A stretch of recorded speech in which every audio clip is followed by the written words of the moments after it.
Hey guys, welcome to Between the Panels channel. I'm Zach Rowling, your host, and today we're going to be reviewing X-Men 97, the full series.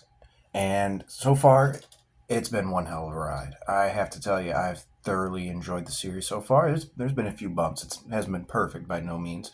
And adjusting to the new animation for me was a little bit different because I really enjoy the 90s animation style that we got from the original X-Men, the animated series, Spider-Man, the animated series, all those beloved cartoons that we had, got from our childhood. Um, but the series finale was thoroughly enjoyable. There was so much impactful fights and emotional moments between Professor Xavier and Magneto trying to rekindle their brotherhood, and their memories. I really thought we were going to see them collide into Onslaught. That's what everyone else was thinking as well. So I don't know if that's something we might see in season two.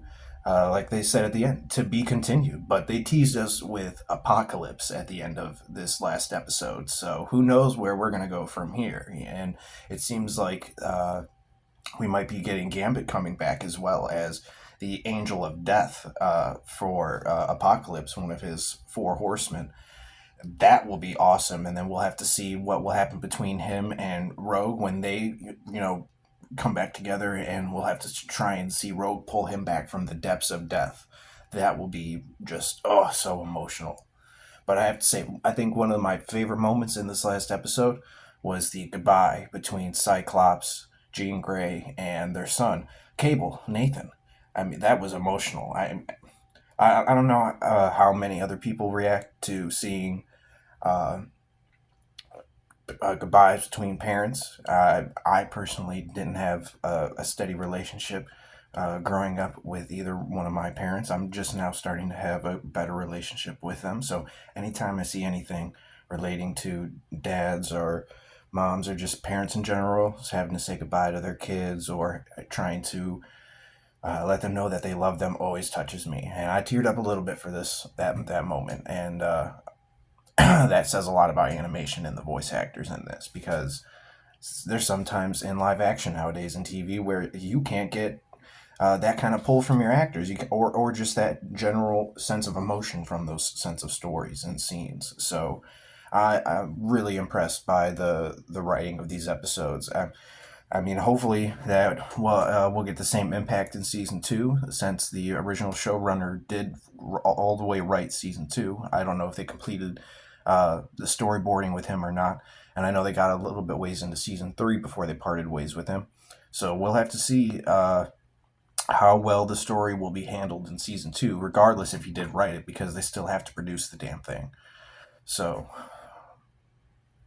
hopefully you guys enjoyed it just as much as I did. Like I said, though, the series wasn't perfect by all means. I really wish we would have got more Wolverine in the series. I'm a huge Wolverine fan. I love Wolverine ever since that 2000s film came out with Hugh Jackman as Wolverine. I think everyone loves Hugh Jackman as Wolverine. That's why everyone's so pumped to go see Deadpool and Wolverine.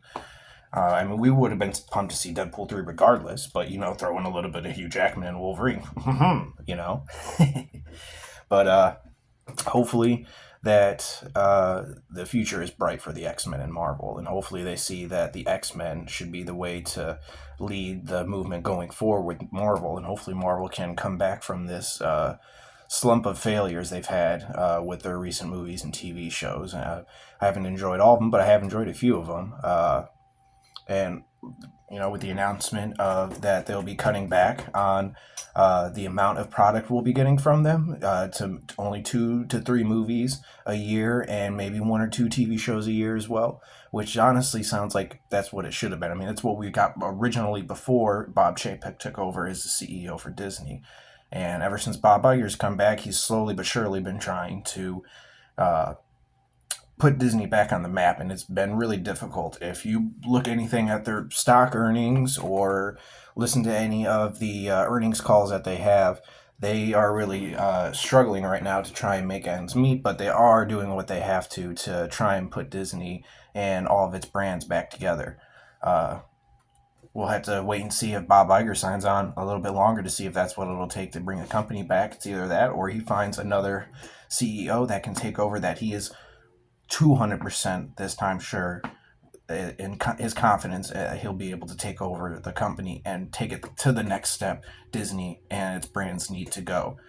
Um, so, but I'm excited to see where the X-Men go from here. Hopefully, we get maybe a Spider-Man '98 revival series. That would be cool.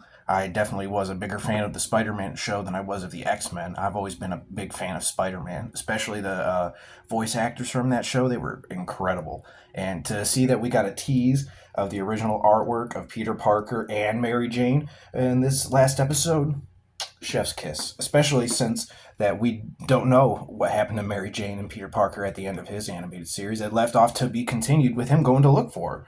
I mean, we've heard some of the showrunners come out recently and say that he has found Mary Jane, but I'll be honest, I want to see how he found her. I want to see that continuation. I want to see how Spider-Man got to where we saw him in, these last two episodes where he was fighting in that amazing animation style. We got to see him web swinging and his acrobatic agility. So hopefully that we get more of that, because like I said, I'm a bigger fan of the Spider-Man series than I was of the X-Men, and that's not to disparage the X-Men series, because I love the X-Men series as well. Spider-Man has a bigger part of my heart than the X-Men do. So probably part of that is because I grew up as a kid watching Spider-Man, and Spider-Man is supposed to be the ultimate version of a kid superhero, basically becoming a man, in the superhero world, surrounded by, men like Iron Man, Captain America, Hulk, Black Panther, all these, powerful figures in his life. So, but, I think that concludes today's review. Hopefully going forward with the channel, I will start putting out more episodic type videos of reviews, so it won't just be whole series reviews, so you guys will get more episodes from me, and hopefully I'll be able to start doing more videos for news for the channel. More recently, we just found out that Marvel's going to be suing a Instagram account for leaking footage for the Captain America 4 film. So we'll have to see how that pans out. That's Disney's usual go-to is, let's hit them with some litigation. So, and recently, I think Marvel might need to be doing a little bit some of that because they are losing so much money recently. So, but if you guys like this video, please hit the like button, subscribe, share it, and let me know what kind of other videos you guys want me to produce and make and do comments about. I love to talk about this kind of stuff in the entertainment business. I'm in love with movies, TV shows, theater, anything theatrical, anything that has a good story. So let me know what you guys think. Leave comments down and below, and if you guys feel like chatting with me, I will respond. Everyone, have a good day.